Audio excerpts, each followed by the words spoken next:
Konferensi Meja Bundar. Apa itu Konferensi Meja Bundar?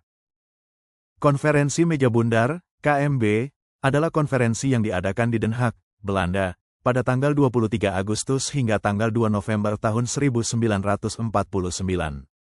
Tujuannya adalah untuk menyelesaikan konflik antara Indonesia dan Belanda terkait pengakuan kedaulatan Indonesia.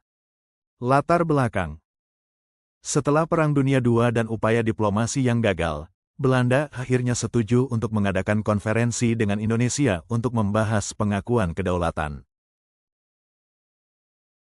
Tujuan.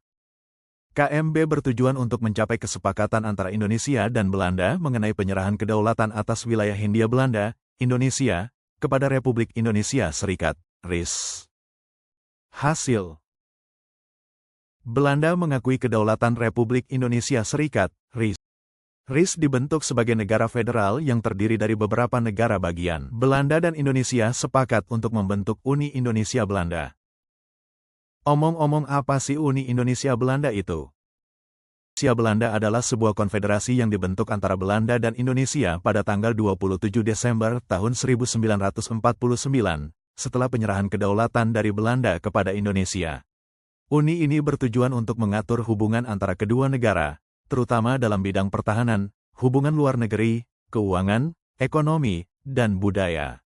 Namun, Uni Indonesia Belanda hanya bertahan hingga tahun 1956 ketika Indonesia menarik diri dari Uni tersebut. Indonesia mengambil alih utang-utang Hindia Belanda. Masalah Irian Barat akan dibahas lebih lanjut. Tokoh penting Indonesia, Drs. Muhammad Hatta, Prof. Mer. Dr. Supomo, Mer. A.K. Pringgodikdo, Del. Delegasi Belanda, Mer. J.H. van Maarsevin, Mer. D.U. Sticker, Dr. J.H. van Rooijen, Del. Delegasi BFO, Sultan Hamid II, Mer. IAAG Agung, Mer. A.J. Vlier, Del.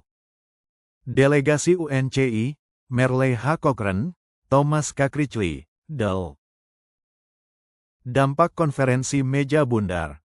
Konferensi Meja Bundar, KMB, memberikan dampak signifikan bagi Indonesia, baik positif maupun negatif. Secara umum, KMB menghasilkan pengakuan kedaulatan Indonesia oleh Belanda, namun juga membentuk Republik Indonesia Serikat, RIS, yang bersifat federal dan membawa beban utang Hindia Belanda. Terima kasih, jangan lupa share video saya ya, and see you next time, bye.